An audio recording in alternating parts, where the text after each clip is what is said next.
감사합니다. 오늘은 교제 두 번째 시간이지요. 그래서 우리가 여러분께서 미리 공부해 오신 분은 전혀 안 계실 줄 알고 감사합니다. 이 시간에 오시기만 해도 잘한 것이에요. 그래서 자, 오늘은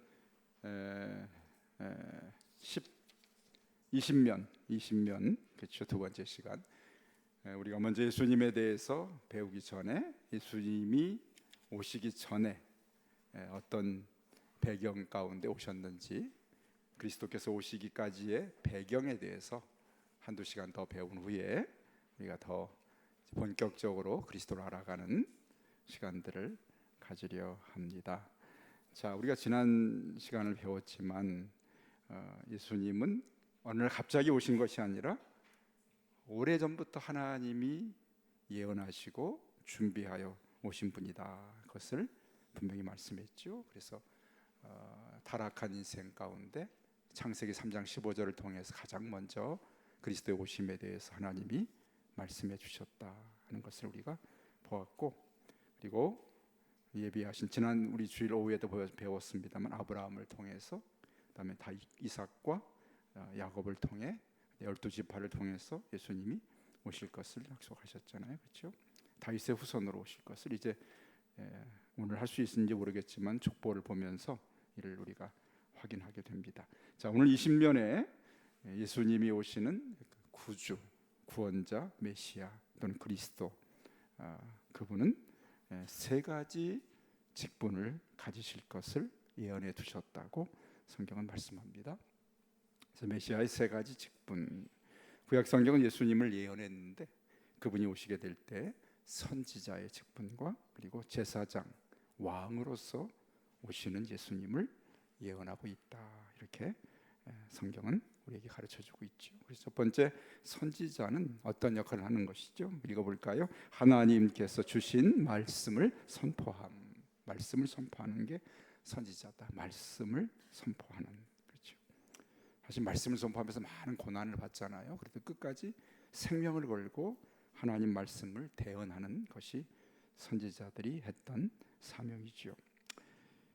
자, 하나님께서 장차올 선지자와 5번이지요. 그 역할에 대해서 어떻게 말씀하셨습니까? 신명기 18장 15절 19절인 다 읽을 필요 없고 18장 18절만 봐도 거기에 하나님께서 어떻게 장차 선지자로 오실 메시아를 말씀 같이 읽어볼까요? 내가 그들의 형제 중에서 너와 같은 선지자 하나를 그들을 위하여 일으키고 내 말을 그 입에 두리니 내가 그에게 명령하는 것을 그가 무리에게 다 말하리라. 아멘. 내가 너와 같은 선지자 하나를 일으킬 것이다. 그래서 내 말을 그 입에 두겠다. 그래서 하나님께서 예수님을 모세를 통해서 예언하실 때 선지자로 오실 메시아를 말씀해 주셨습니다. 이 예언을 예수님께서 이렇게 성취하셨죠. 요한복음 12장 49절 읽어볼까요? 내가 내 자의로 말한 것이 아니요 나를 보내신 아버지께서 내가 말할 것과 이를 것을 친히 명령하여 주셨으니, 예수님은 언제나 당신이 스스로 말하는 것이 아니라 나를 보내신 아버지께서 나에게 보여주고 들려주신 것들을 이야기하고 보여주고 가르치셨다. 친히 명령해 주셨다. 하나님이 예수님에게 친히 명령해 주셨다. 선지자의 사명은 하나님의 주신 말씀을 선포하는 것인데, 예수님께서 바로 내가 내 뜻대로 전하는 것이 아니라 아버지가 친히 주신 말씀을 내가 전한다 해서 이 말씀이 예수님을 통해 성취된 선지자로서 오신 예수님을 보여주죠. 두 번째, 제사장의 직분을 가지고 오신 예수님을 보여줍니다. 읽어볼까요? 사람들을 대신하여 하나님께 기도와 감사와 제물을 드리는 것이 제사장의 사명이죠. 대신하시는, 대신. 그래서 제사장을 중보자라고도 합니다. 중보, 대신해주는 중보자라고. 중보자. 우리가 이제 금요일 날 중보기도회를 하잖아요. 그러니까 우리 한 권사님이 공부를 좀 많이 하신 거예요. 목사님, 중보는 예수님만 하는 거라고 배웠습니다. 그래요, 맞아요. 그래서 한때 그런 이제 논쟁이 있었어요. 학자들 사이에 과연 우리가 사람이 중보 기도를 할 수 있느냐? 중보자는 예수님 한 분이기 때문에 중보 기도도 예수님만 하는 것이다. 맞습니다. 그런데 우리가 중보 기도라는 이름을 붙였지만 그것이 예수님이 하는 일을 대신하겠다는 것은 아니고 다른 사람을 대신해서 기도해 주는 것을 의미해서 중보 기도라 이렇게 말하는 것. 할 수도 있고 꼭 그렇게 교회가 성전이냐 아니냐 그것을 따지는 것과 비슷한 거예요. 그러니까 여러분 거기에 너무 깊이 빠져들면 안 됩니다. 목사님 유튜브 보니까 어떻게 해요? 중보 기도는 예수님만 한다는데 왜 우리가 중보 기도를 합니까? 유튜브가 틀린 거예요. 그렇죠? 제 동기 중에 외국어대 영문과를 나온 전도사가 있었어요. 한때 학원에서 아르바이트를 했는데 학생들을 가르치다가 보니까 제가 잘못 말한 것 같아. 근데 학생이 손을 들고 선생님 그 틀린데요. 그러니까 왜? 사전에 이렇게 나왔는데 뭐라 그랬겠어요? 이 친구가 사전이 틀렸어. 그렇게 얘기했다. 그것은 아니고요. 어쨌거나 예수님의 오신 그 이 제사장의 사명은 바로 중보의 역할을 하시는. 사실은 구약 성경에서 하나님을 사람들이 직접 다가갈 수가 없었어요. 그렇죠? 왜냐하면 죄인이기 때문에. 그래서 하나님을 직접 만나는 사람은 내가 죽게 되었다, 망하게 되었다 그렇게 말하죠. 그 사람이 하나님을 여러분 우리가 죄송하지만 시골에 사신 분은 혹시나 밤에 도깨비 보신 적 있어요? 도깨비 불 같은 거 보잖아요. 근데 사실 도깨비가 아니고 이렇게 몽당 빗자루잖아요. 화장실에 놓여 있는. 그거 보고 깜짝 놀라면 얼마나 이렇게 그 소스라지게 놀랍니까? 그렇죠?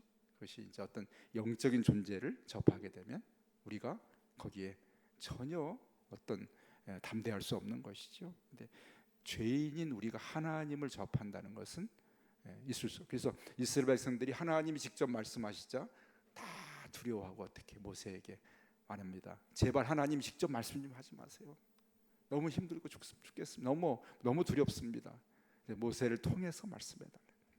이렇게 우리가 직접 하나님을 대면할 수 없는 존재이기 때문에 하나님이 그래서 제사장을 세우신 거예요. 제사장이 하나님과 백성들 사이를 뭐예요? 중보하는 역할을 합니다. 대신하는 거죠. 대신. 그래서 한번 거기 같이 읽어볼까요? 이스라엘의 전체 역사를 통하여 제사장은 하나님과 사람 사이에 필요한 중보자의 역할을 했습니다. 희생 제물은 죄를 속죄하기 위하여서는 반드시 값을 치러야 한다는 사실을 백성들에게 일깨워 주었습니다. 자, 제물을 가지고 자기가 제사하면 안 되죠. 그렇죠? 누가요? 제사장이 제사라는 겁니다. 제사장. 사울이 어떻게 했어요?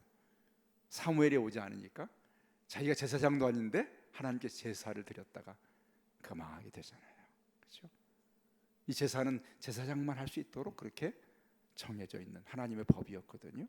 그것을 대신하려 하면 그것은 바로 하나님 앞에서 거룩함을 해치는 것이었어요. 그래서 하나님은 제사장을 두어서 하나님과 백성들 사이를 그렇게 연결해주는, 중보해주는 역할을 했는데 바로 예수님께서 우리의 영원한 단번에 영원한 제사를 드렸잖아요. 제사장들은 매일 죄를 지을 때마다 제물을 가져다가 드려야 하는 그런 제사장이지만 예수님은 우리에게 하늘의 영원한 대제사장이 되신 거죠.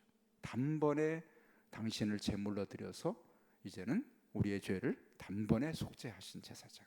그것이 예수님이 하신 제사장의 사명인데, 자, 이사야서에서 예수님의 중보의 사명을 무엇이라 했는가? 이사야 52장 거기에는 53장에는 바로 예수님에 대해서 이사야가 예언한 메시아 예언의 내용이 53장에 담겨 있거든요. 6번 이사야 52장 13절 53장 12절 읽으면 오실 메시아가 우리의 제사장으로서 무슨 중보를 하셨는지, 우리 죄를 위하여 완전한 제물로서 어떻게 자신을 십자가에서 드리실 것으로 기록되어 있는지 살펴봅시다. 여기 제물이 뭐예요? 완전한 제물.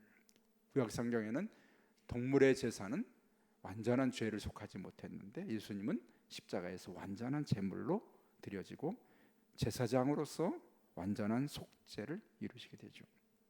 예수님은 어떤 제사장의 역할을 하셨는가, 어떤 일에 대해서 이사야 53장 4절 상반부 읽어볼까요? 그는 실로 우리의 질고를 지고 우리의 슬픔을 당하였다.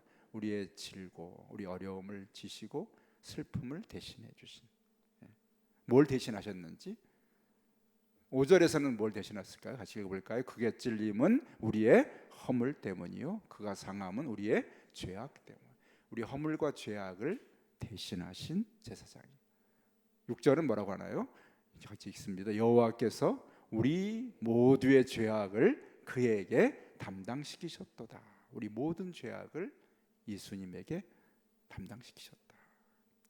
중보자이신 제사장이신 예수님이 제물이 되셔서 스스로 당신을 하나님 앞에 영원한 제사로 나아가신 제사장이다.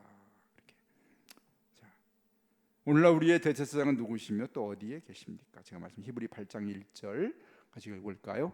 지금 우리가 하는 말의 요점은 이러한 대제사장이 우리에게 있다는 것이라. 그는 하늘에서 지극히 크신 이의 보좌 우편에 앉으셨으니 누구요? 예수 그리스도를 말합니다. 영원한 대제사장. 대제사장. 두 번째 직분이 대제사장의 직분이라고 그랬죠, 그렇죠? 세 번째 예수님이 이 땅에 오셔서 메시아로 행하실 세 번째 직분은 바로 왕으로서의 직분이었습니다. 왕은 어떤 큰 권세를 가진 존재입니다.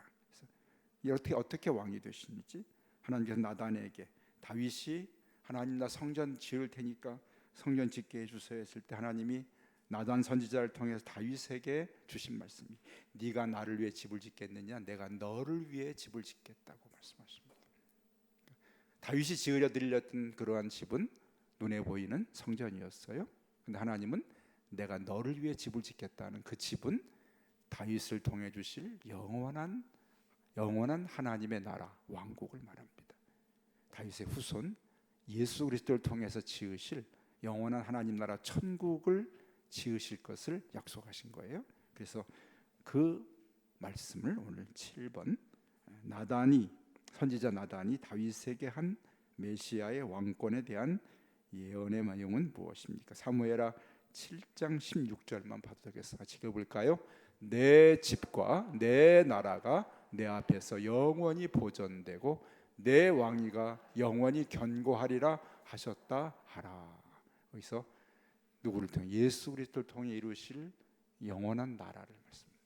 너의 집과 내 나라는 것은 바로 다윗의 이스라엘의 계보를 왕위를 말씀하는 것이 아니라 바로 네가 나를 위해 집을 짓겠느냐 내가 너를 위해 집을 짓겠다 하신 하나님이 지으신 집은 바로 성전이 아니고 영원한 하나님의 나라였습니다. 그 나라를 그리스도를 통해서 왕으로서 그리스도가 그 나라를 영원히 다스릴 것을 말씀하신 예언의 말씀입니다. 그렇죠? 자, 그렇습니다. 우리 연세가 있으신 권사님들이 지난주 나가시면서 목사님 어려워요. 그래서 그냥 앉아만 계시면 됩니다. 듣고 바로 잊어버려도 관계없어요. 그렇죠? 여러분이 학교 다니면서 공부한 국어, 산수, 수학, 사회 다 소용없어요. 지금 뭐 살아가는데 그거 몰라도 아무 상관없어요. 그러나 그때 배우면서 사람이 자기가 넓어지고 깨달아지고 조금씩 이렇게 커가는 거예요. 이렇게. 이 자리에 앉아서 그냥 가만히 듣고 계시면 내가 아는 나도 모르는 사이에 조금씩 이렇게 커져. 성경에 대한 지식도 많아지고 예수님을 조금 더 알아가면서 그러면서 내 마음이 기쁘고 행복한 거죠. 그렇죠? 기쁘고 행복. 그런데 공부할 때 어떻게 해요? 배우는 기쁨이 있잖아. 배우는 기쁨. 세상에 많은 기쁨 가운데 큰 기쁨이 배움의 기쁨이에요. 뭔가 배우는 기쁨. 그렇죠? 여러분 지금 누가 여러분을 이 책을 들려가지고 학생처럼 이렇게 작은 책도 아니고 큰 책이잖아요. 이렇게 커. 선성보다 더 크네. 그러니까 공부 잘하는 학생은 책이 큰 거 갖고 다닌다. 이렇게 큰 책을. 그러니까 여러분 누가 이 배우면 이 책을 주면서 공부를 가르쳐 주겠어요. 근데 배우는 기쁨. 그래서 내가 다 잊어버려. 문 열고 나가면서 동시에 잊어버려도 상관없어요. 괜찮습니다. 그렇죠? 수요일 오시는 분은 그래도 신앙생활을 좀 오래 하고 뭔가를 이렇게 알아가려 하는 마음이 있기 때문에 제가 어려운 교제를 하는 거예요. 주일 오후에 하는 거는 얼마나 쉬워. 그냥 한 말 또 하고 또 하고 또 하고 또 그래. 쉬운 걸 말이야. 그렇죠? 그때는. 근데 수요일에는 좀 어려워요. 그렇지만 또 제가 누굽니까? 어려운 거를 쉽게, 긴 걸 짧게 하는 목사이기 때문에 걱정 안 해요. 그래서 예수님이 메시아로 세 가지 직분 뭐죠? 세 가지: 제사장, 그 다음에 선지자, 그 다음에 왕. 선지자, 제사장, 왕. 이 세 가지 직분을 가지신 예수님의 삶 속에서, 그리고 그분의 사역 전체가 이 세 가지를 하셨어요. 하나님의 나라에 대해서 메시아적인 예언자처럼 가르쳐줬죠. 우리의 죄를 대신해서 중보하셔서 십자가에 죽으셨죠. 영원한 천국의 주인 되셔서 우리를 다스리고 계신 예수님의 선지자, 제사장, 왕으로서의 이 사역을 살펴봤습니다. 자, 오늘 22면 가서 예수님은 사람의 몸을 입고 오셨지만, 그러나 사실은 성경은 예수님이 사람이면서 온전한 하나님이시라고 그렇게 성경은 가르칩니다. 그렇죠? 지난 2000년 동안 수많은 사람들이 성경을 연구하고 예수님 연구해서, 그래서 공통적으로 사람들이 내오는 결론들을 가지고 우리가 이제 공부를 하게 되는 것이죠. 그래서 예수님은 100% 온전한 사람이시면서 100% 온전한 하나님이신 예수님을 말씀합니다. 이런 거에 대해서, 이런 문제에 대해서 조금 다르게 말하는 사람들이 2단이 되고 3단이 되고 하는 것이죠. 그래서 아주 비슷한데 조금 다르게 말하는 사람들이 있는데, 우리가 따르는 그러한 배우는 것들은 역사적으로 많은 사람들이 동일하게 믿어왔고, 역사적으로 많은 사람들이 동의하고 그 신앙에 함께 동참했던 역사성을 꼭 인정합니다. 어느 날 어느 기도원에 갔더니 어떤 목사님이 정말 보도 듣도 못한 말을 하더라. 그럼 어떻게 되죠? 여러분이 다 깜짝 놀랄 게 아니라 어떻게 해요? 저건 이단일 가능성이 크다 이렇게 생각해야 돼요. 성경은 누가 갑자기 하늘에서 뚝 떨어져서 지금 어느 날 갑자기 이상한 말을 하는 것이 아니에요. 이미 2000년 전에, 또 그 이전에 수천 년 전에 하나님이 하셨던 말씀을 우리가 믿는 것이지 새로운 걸 발견하는 건 아니에요. 누가 새로운 걸 발견하니까 나만 깨달았다 그 말하면 그 사람 매우 주의해야 돼요. 가까이 하면 안 됩니다. 위험해요. 왜냐하면 성경은 새로운 걸 깨달아고 주신 말씀이 아니에요. 이미 깨달았기에 너무나 충분한 말씀들이 여기 다 담겨 있어요. 놀랄 말씀들이. 중요한 것은 말씀을 믿고 말씀을 지키며 행하는 삶을 사는 게 중요하지, 내가 뭘 새로 깨달았다. 성경은 삽으로 파고 뭐 깨고 그러는 게 아니에요. 내가 뭘 깼다, 뭐 깊이 팠다 막 그러면 좀 위험해요. 그러면 안 돼요. 성경 파라고 주는 책이 아니라 믿고 행하라고 주신 책이에요. 우리가 거기에 미혹되면 안 돼요. 그래서 오늘 예수님의 신성에 대한 얘기도 100% 하나님이시면서 100% 사람이신 예수님을 오늘 성경은 얘기하고 있습니다. 그래서 오늘은 예수님 100% 하나님이신 것을 어떻게 얘기하는, 요한복음 1장 1절부터 18절 있는 말씀이지만 다 필요하지 않고요. 제가 가져왔죠. 그래서 예수님이 왜 하나님이신 거를, 온전한 신성을 100% 신정을 가지신 분인가를 성경은 어떻게 말하는지. 자, 8번 요한이 예수님의 신성과 선제, 먼저 계심에 대해서 말하고 있는 것은 뭐라고 말합니까? 사도 요한이 마태, 마가, 누가, 요한보다 한참 뒤에 요한복음을 쓰게 됩니다. 그러면서 요한복음 비교적 믿고 있던 기독교 신앙을 잘 정돈한 것이 요한복음이에요. 그래서 요한복음이 시작할 때 1장 1절에 뭐라고 시작하는가 읽어볼까요? 태초에 말씀이 계시니라. 이 말씀이 하나님과 함께 계셨으니 이 말씀은 곧 하나님이시니라. 아멘. 이렇게 했어요. 그러니까 자, 창세기 1장 1절 태초에 하나님이 천지를 창조하시니라. 요한은 태초에 말씀이 계시니라.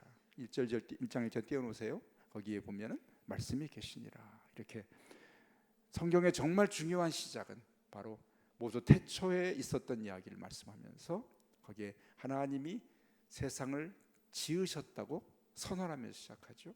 자, 예수님에 대해서도 태초에 예수님이 계셨던 분으로 선언하면서 시작이 됩니다.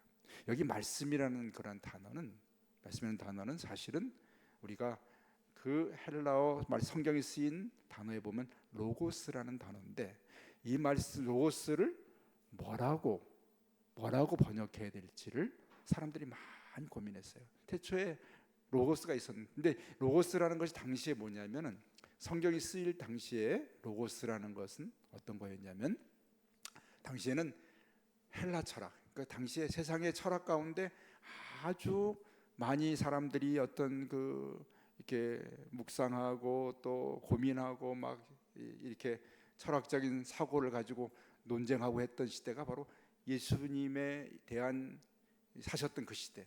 그 시대 사람들이 그렇게 많은 철학적인 질문을 하고 막 그런 일을 했던 시대예요. 철학이 아주 뛰어난. 그런데 그때 사람들이 로고스라는 걸 어떻게 생각했냐면, 세상의 모든 것에 근본이 뭔가 있을 텐데 우리는 모르지만, 철학자가 알 리가 없죠.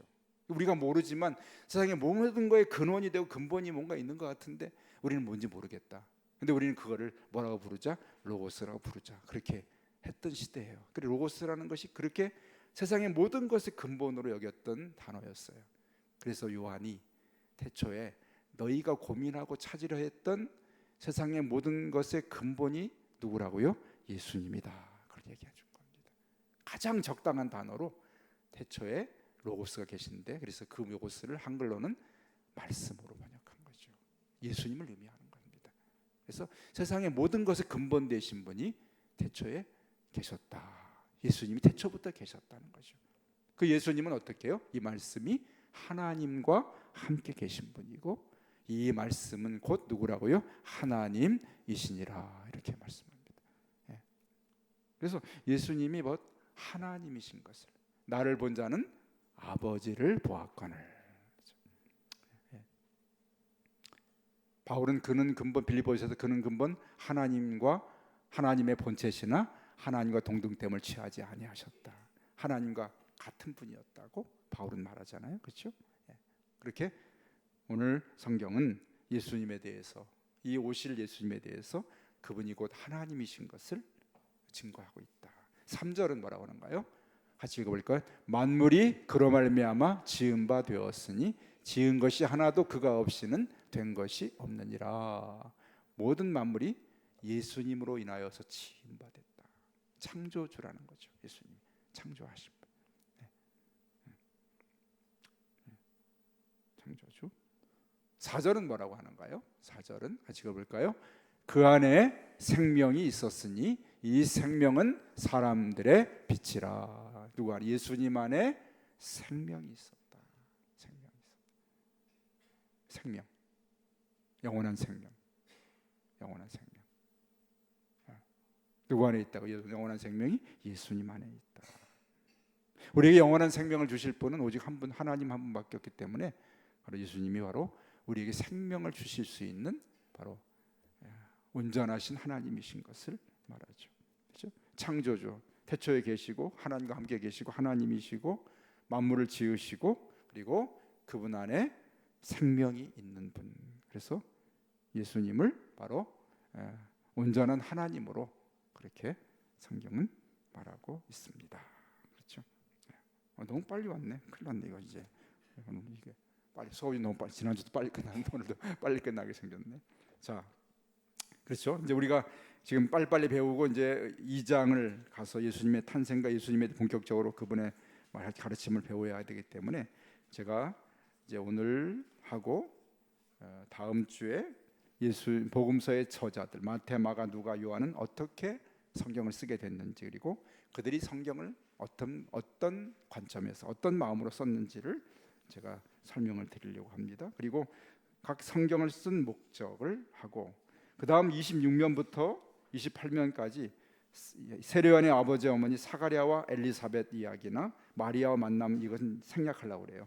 그다지 중요하지 않을까 넘어가고, 그다음에 요한의 출생만 29면만을 보려고 합니다. 그래서 다음 시간에는 제가 나머지 부분, 오늘 이제 이 메시아의 가계 족보에 대해서 함께 살펴보려고 합니다. 족보에 대해서. 자, 여러분이 마태복음 성경 갖고 오셨죠? 1장 1절하고 누가복음 3장에 보면 성경 예수님의 족보가 2번 나오게 됩니다. 그래서 마태복음 1장 1절부터, 그렇죠? 아브라함이 다윗의 자손 예수 그리스도의 족보라. 아브라함이 이삭을 낳고 이삭은 야곱을 낳고 야곱은 요다에 낳고 이렇게 낳고, 그렇죠? 맞는 얘기 나오죠. 누가복음 3장 넘겨보면 3장의 23절부터 예수님 족보가 나오게 되는데, 예수께서 가르치심을 시작하실 때 30세쯤 되시니라. 사람들이 아는 대로 요셉의 아들이니 요셉의 위는 헬리요, 위는 마따니요. 그래서 이렇게 누가복음의 족보와 마태복음 족보는 전혀 다른 구조를 가지고 있습니다. 자, 그래서 오늘 여기까지 이 말씀을 함께 나누려고 합니다. 자, 예수님은 어떤 분인지, 어떤 족보를 가지고 어떤 가계로 태어나셨는지에 대해서 우리가 이미 지난 시간에 보았죠.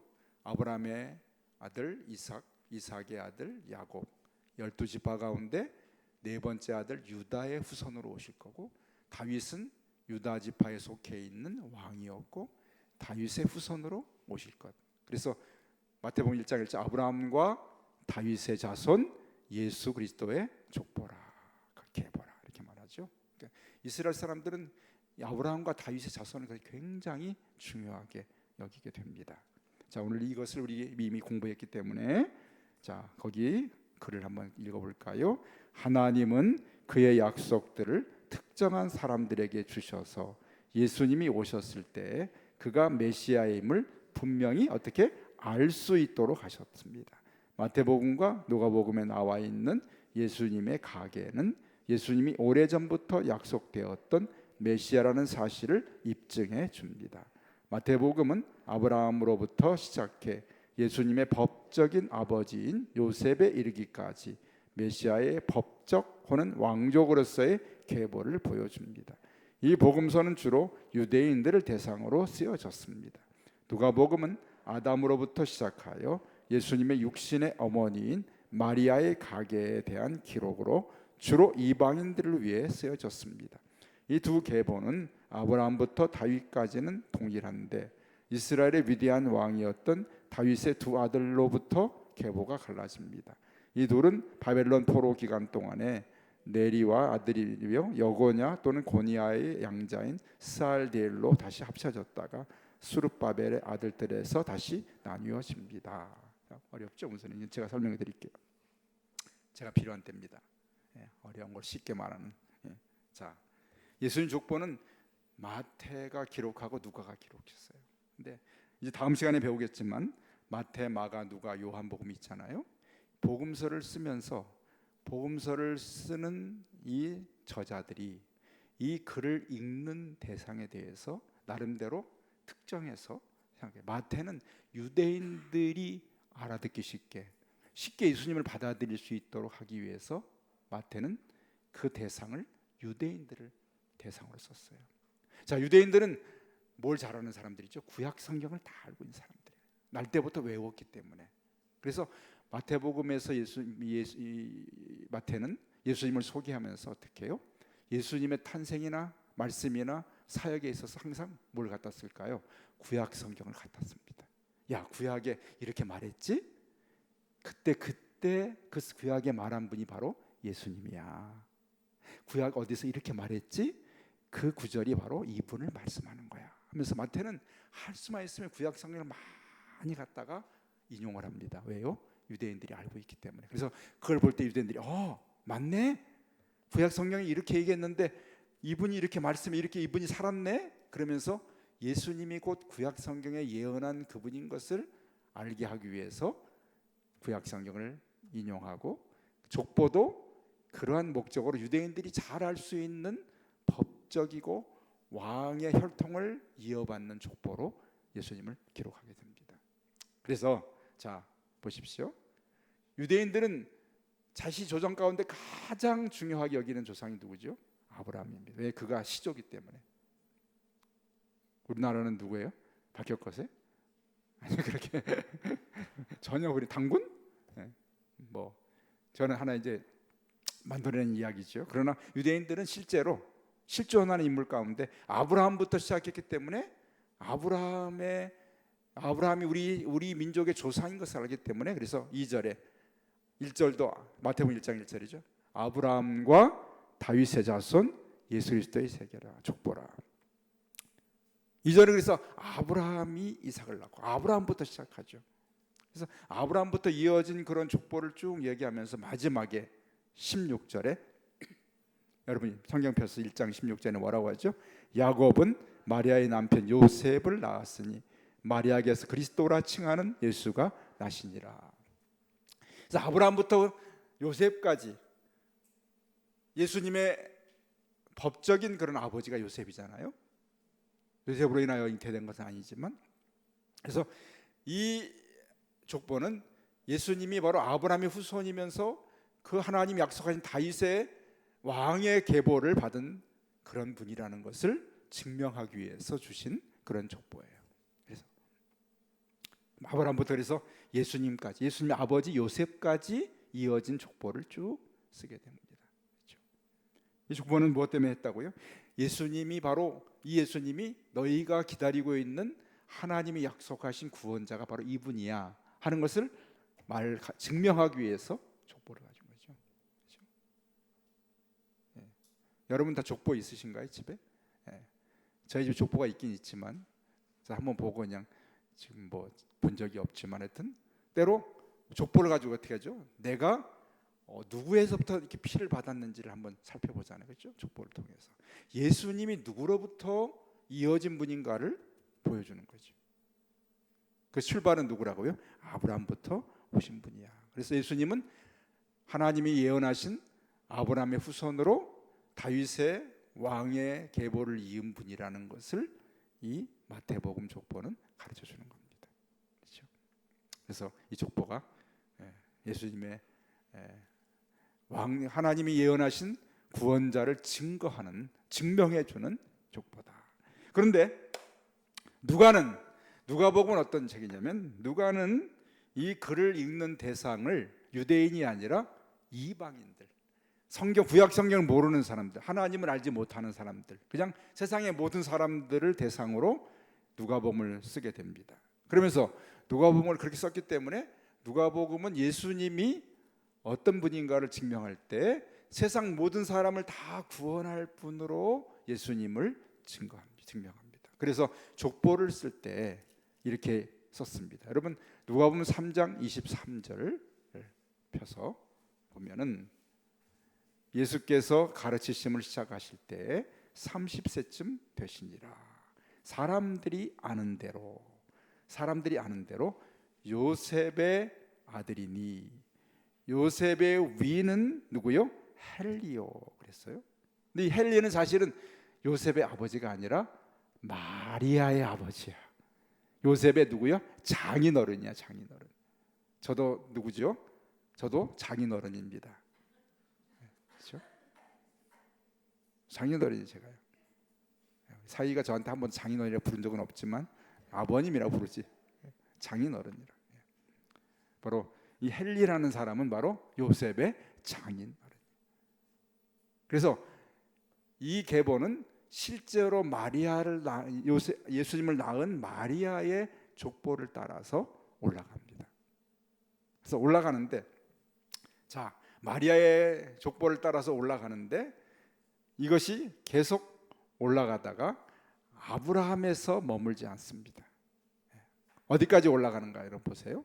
34절에 보면 물론 다윗도 나와요. 31절에 보면 그 위는 다윗이요. 35절에 4절에 그 위는 아브라함이요. 그렇죠?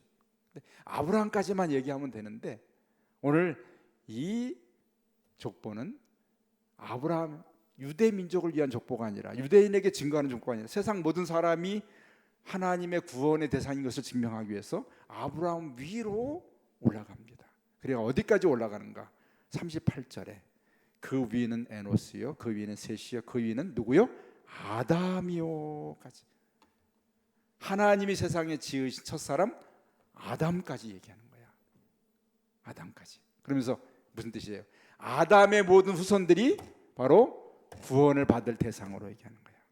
세상 모든 사람이 구원받아야 된다. 마태복음은 아브라함부터 해서 유대인들을 대상으로 얘기했지만 너희가 기다렸던 왕이 오신 거야. 그런데 세상 모든 사람들이 이분을 통해서 구원받아야 할 것을 얘기하기 위해서 누가는 어떻게 해요? 아담까지 얘기하는 아담. 그리고 그 위는 어떻게 38절 끝에 누구라고요? 하나님이시니라. 아멘. 하나님까지. 하나님이 우리 족보의 가장 근본이 되신 분으로 소개합니다. 야, 그렇죠? 야. 그래서 이 그림, 거의 그림에 나온 의미가 이제 제 설명을 들었기 때문에 그림을 보시면 이제 학생들이 공부를 잘못하면 선생님이 내려가서 이렇게 막 자, 거기 보면 그림이 나오죠. 자, 보세요. 제가 이제 드린 설명을 가지고 살펴보면 자, 누가복음의 윗그림은 누가복음의 설명은 누구부터 시작했어요? 아담부터. 역시 우리 금천교회를 다니던 여러분이 옷이 들어오기 전 때는 조금 이게 띨망했는데 우리 교회 다니면 저를 닮아가지고 점점 더 지금 똑똑해졌어. 물어보면 바로 대답하는 거야, 그지? 예. 자, 누가복음 누구예요? 아담부터 아브라함, 다윗. 그런데 여기서 한 가지 달라졌다는 얘기는 다윗의 아들은 누구죠? 솔로몬이에요. 솔로몬의 계보를 타고 요셉이 그 족보로 태어납니다. 그런데 여기서 다윗의 또 다른 아들 나단이라는 아들이 있었어요. 근데 누가복음은 솔로몬을 타지 않고 누굴 탔어요? 나단을 얘기합니다. 마리아의 계보를 얘기해요. 그거 달라. 그래서 누가복음은 아담부터 마리아까지. 그래서 나단과 솔로몬에서 달라졌던 것이 합쳐졌다가 다시 어떻게 달라지느냐? 나단의 계보를 탄 마리아의 아버지를 얘기합니다. 실제로 예수님을 낳은 마리아의 족보를 얘기하고, 그 다음에 마태복음은 누구부터 시작하죠? 마태복음은 위에 그림에서 마태복음의 설명은 아브라함부터 시작해서 누구로 끝나요? 요셉의 아버지 야곱까지 나와요. 그래서 이 두 가지 족보를 성경은 우리에게 보여줍니다. 아이고 목사님, 내가 오늘 하루 종일 피곤해 죽었는데 무슨 족보를 얘기하고 있느냐고. 그냥 듣고 가시면 돼요. 집에 가서 텔레비전 재밌게 보세요. 가서 그냥 고민하지 말고. 그러나 분명한 사실은 이렇게 예수님의 족보에 대해서 두 가지를 설명해 주고 있다는 거죠. 근데 알면은 되게 신비하고 재밌어요. 성경은요, 세상의 그 어떤 과학보다도 과학적인 책이에요. 너무나 조직적이고 완전한 사실을 증명하고 너무나 확실한 증거들을 가지고 있어요. 예수님이 단순히 그냥 신이기 때문에 믿는 존재가 아니에요. 그분이 이렇게 너무나 철저하게 준비되고 예고되고 오신 분이라는 거예요. 놀랍죠? 놀랍습니다. 예수님 족보가 그렇게 아담부터 하나님이 예비하셔서 마리아의 아버지까지, 아브라함부터 수천 년 전에, 예수님 오시기 전에 2000년 전에 아브라함부터 예수님 오실 때까지 2000년 동안 이 족보를 주님 하나님이 보존해 주신 거예요. 그래서 예수님이 이 요셉의 가문으로 태어나게 하신 거예요. 얼마나 놀랍습니까? 그러니까 하나님 우리를 구원하시려 그냥 슬렁슬렁 대강하게 생각나서 하신 게 아니라 우리를 구원하시려 하나님이 철저하게 준비하시고 계획하시고 실행해 오신 거예요. 마귀는 그것을 깨뜨리려고 철저하게 예수님을 오신 하나님의 계획을 방해했습니다. 그것이 구약의 역사예요. 여러분, 우리가 알아갈 때 내가 받은 구원이 얼마나 놀라운가를 다시 한번 발견하게 됩니다. 내가 그냥 구원받은 게 아니에요. 이 하나님의 엄청난 준비와 계획과 그리고 이 일을 이루어 가시는 속에서 내가 구원받는 거예요. 여러분이 그래서 한 사람이 우연히 구원받는 줄 아시죠? 아닙니다. 이렇게 예수님을 보내신 하나님이 나 한 사람을 그냥 구원하셨겠어요? 그냥 지나가다 우연히 친구 따라서 우연히? 아니요.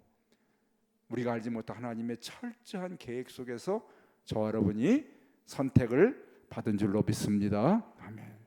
그것이 이 족보를 보게 되면 하나님이 예수님이 오시기까지 얼마나 철저하게 계획하고 일하신지 몰라요.